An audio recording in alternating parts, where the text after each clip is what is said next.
अस्सलामुअलैकुम। अब तक की अहम खबरों के साथ मैं हूं शहजाद खान और मैं हूं दरख्शां बतूल। नजर डालते हैं अब तक की हेडलाइंस पर।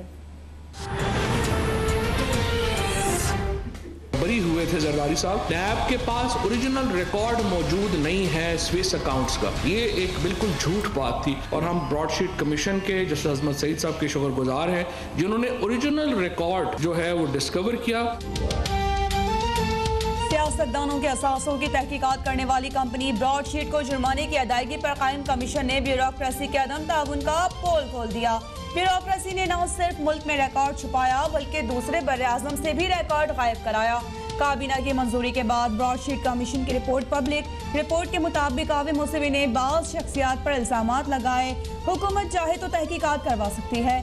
कमीशन सरबराह जस्टिस रिटायर्ड अजमत सईद ने लिखा कि मारगला के दामन में रिपोर्ट लिखते वक्त गीदड़ों की मौजूदगी भी होती थी, लेकिन गीदड़ भपकियां मुझे काम से नहीं रोक सकती।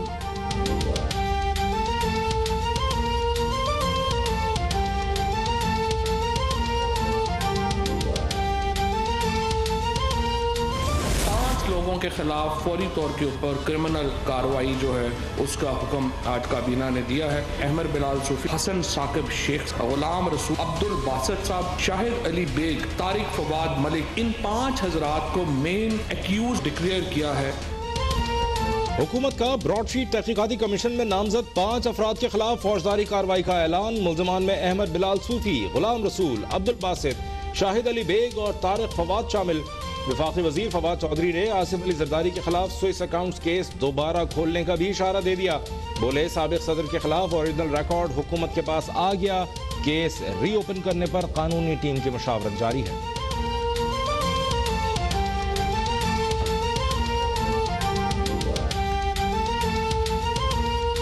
जब तक कश्मीर के ऊपर जो हिंदुस्तान का कब्जा है और जो पोजीशन चेंज करने की कोशिशें हैं वो वापस नहीं होती, इस तरह के जो फैसले हैं वो उस छलनी से गुजारे जाएंगे जो कि इस ज़मन में पाकिस्तान की हुकूमत ने मुतय्यन की है कि ECC के फैसले को कोई हुकूमती फ़ैसला समझा जाए, ये दुरुस्त नहीं है। और इस वक्त तक हुकूमत पाकिस्तान ने हिंदुस्तान के साथ किसी किस्म की तजारत का फ़ैसला जो है उसकी मंजूरी नहीं दी। कश्मीर की कीमत पर भारत से तिजारत नामंजूर। वफाकी काबीना ने भारत से चीनी और कॉटन दरामद करने की ECC की तजवीज़ मुस्तरद कर दी। वफाकी वजीर फवाद चौधरी ने वाज़ेह कर दिया कि पाकिस्तान से ताल्लुकात की बहाली के लिए भारत को मकबूजा कश्मीर की खुसूसी हैसियत बहाल करनी होगी। 5 अगस्त के गैर कानूनी और गैर आइनी इकदाम वापस लेने होंगे। इक्तिसादी राबिता कमेटी की तजवीज़ हुकूमती फैसला नहीं था।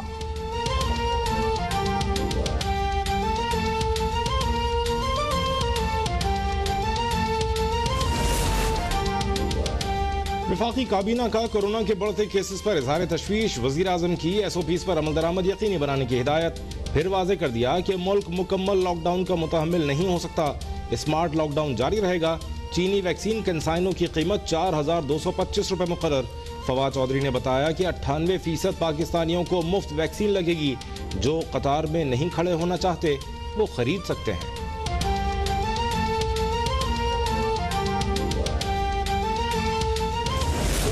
थी सिर्फ कि आप लॉकडाउन ना करें, आप लोकली सब खुला रखें। कराची पोर्ट खुली रहे, यहाँ सारे कारोबार खुले रहें, लोग अपना कारोबार करें। आप इंटरसिटी ट्रांसपोर्ट, पब्लिक ट्रांसपोर्ट 2 हफ्ते के लिए बंद करें।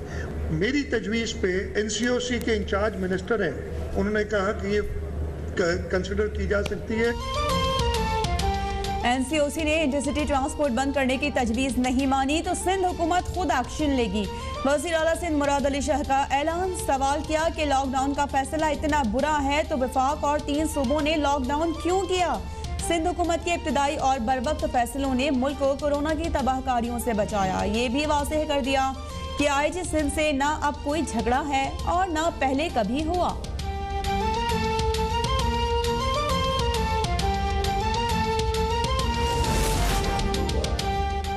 पंजाब में कोरोना की 12% शरह रखने वाले 7 शहरों में जुज़वी लॉकडाउन। वज़ीर आला पंजाब उस्मान बुज़दार का वैक्सीनेशन के लिए बुजुर्ग और माजूर अफराद को ट्रांसपोर्ट की सहूलत देने का ऐलान। कहा पंजाब में 127 वैक्सीनेशन सेंटर्स कायम हैं। कोशिश है कि वैक्सीन की फराहमी को यकीनी बनाया जाए। खुद वैक्सीन तैयार करने के लिए भी इक़दाम किए जा रहे हैं।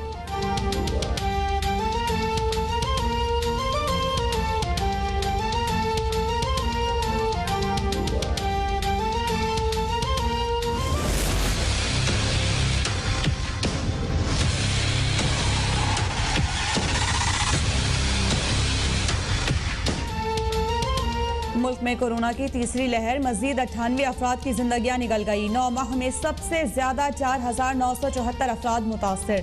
वज़ीर आला पंजाब के दफ्तर में एक हफ्ते के दौरान 10 मुलाजमीन कोरोना में मुब्तला। प्रोटोकॉल ऑफिसर हामिद रजा और एक वेटर जाँ बहक।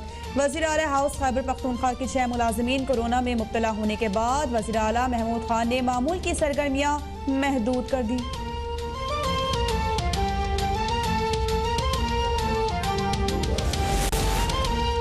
कोरोना की तीसरी लहर ने बच्चों को भी निशाने पर रख लिया। इस्लामाबाद में 24 घंटों के दौरान 1 से 10 साल की उम्र के मजीद 66 बच्चे कोरोना में मुब्तला। स्वाबी में 25% बच्चों में कोरोना वायरस की तस्दीक। खैबर मेडिकल यूनिवर्सिटी पेशावर की तहकीक के मुताबिक बच्चे कोरोना का आसान हदफ करार। 85,000 बच्चों में से 6,000 बच्चों के कोरोना टेस्ट मुस्बत आने का इंकशाफ।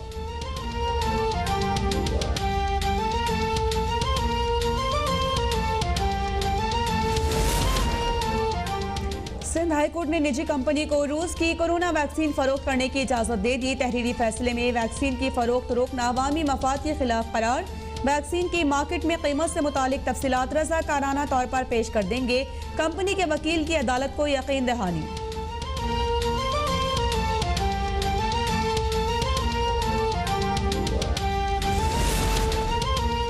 सुना है मरियम नवाज की भी प्लेटलेट्स कम हो रही हैं। मुआविन एहतसाब शहजाद अकबर का तंज, बोले मरियम नवाज एनआरओ के लिए कोशिशें कर तो रही हैं, लेकिन याद रखें उन्हें एनआरओ नहीं मिलेगा। शुगर माफिया के दफातर पर छापों के दौरान अहम इंकशाफात हुए हैं। सट्टेबाज अकेले काम नहीं करता, मार्केट फोर्सेस भी जिम्मेदार हैं। जहांगीर तरीन के खिलाफ भी भरपूर तरीके से केस चलेगा।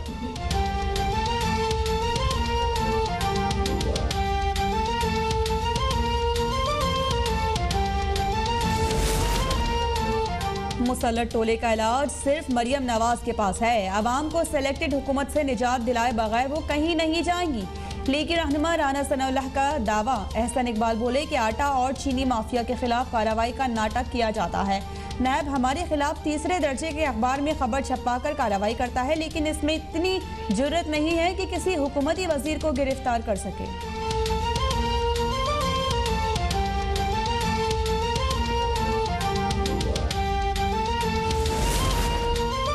चीनी के छोटे सट्टेबाज की भी बड़ी कमाई। छोटे से छोटा सट्टेबाज भी एक दिन में 10 लाख रुपए कमाता है। चीनी के सट्टेबाजों के व्हाट्सएप ग्रुप से मजीद 392 बेनामी अकाउंट्स की तफसीलात सामने आ गई। इन अकाउंट्स में मजमूई तौर पर 622 अरब रुपए की ट्रांजैक्शंस की गई। 40 बड़े सट्टेबाजों के अकाउंट में मौजूद 106 अरब में से 32 करोड़ मुंजमद।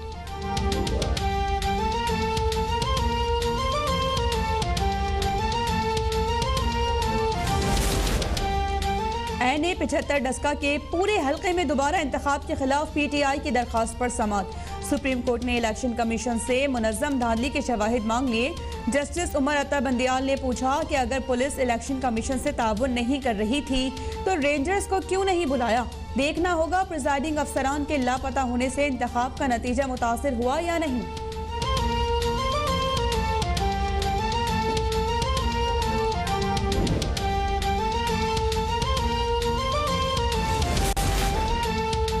जिन लोगों ने डस्का में प्रिजाइडिंग अफसरान को अगवा किया वो आज इंतखाबी इस्लाहात की बात कर रहे हैं। सुप्रीम कोर्ट पनामा की तरह इस मामले की भी निगरानी करे। लीगी रहनुमा शाहिद खाकान अब्बासी का मुतालबा, बोले पीडीएम अपनी जगह मौजूद है। सेनेट में अपोजिशन उम्मीदवार हुकूमती हिमायत से बैठा है। जिस वजीर आजम की समरी काबीना मुस्तरद कर दे उसे इख्तिदार में रहने का हक नहीं।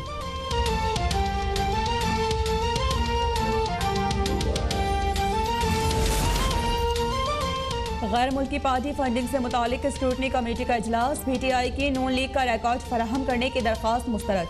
स्क्रूटनी कमेटी के मुताबिक तमाम जमातों की फंडिंग की तहकीकात एक ही पैमाने पर की जाएंगी। फरूख हबीब कहते हैं कि नून लीग और पीपल्स पार्टी की बड़ी वारदात पकड़ी गई है। नून लीग ने 12 और पीपल्स पार्टी ने 7 अकाउंट्स खुफिया रखे।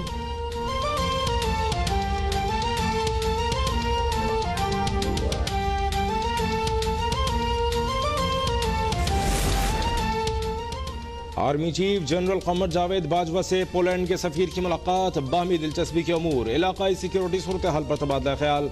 मौजूद मेहमान ने इलाकाई अमन इस्तेहकाम बिलखुसूस अफगान अमन अमल में पाकिस्तान के मुस्बत किरदार को सराहा।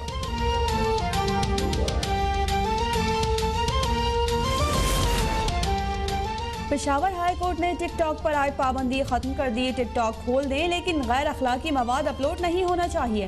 अदालत का हुक्म। जज ने कहा कि अच्छे और बुरे में फर्क करने वाला सिस्टम होना चाहिए। एक्शन होगा तो गलत वीडियोस अपलोड नहीं होंगी। कराची हीट वेव की जद में सूरज आज भी सारा दिन आग बरसाता रहा। शहर कायद में पारा 41 डिग्री को क्रॉस कर गया। महकमे मौसमियात ने इतवार तक हीट वेव अलर्ट जारी कर दिया।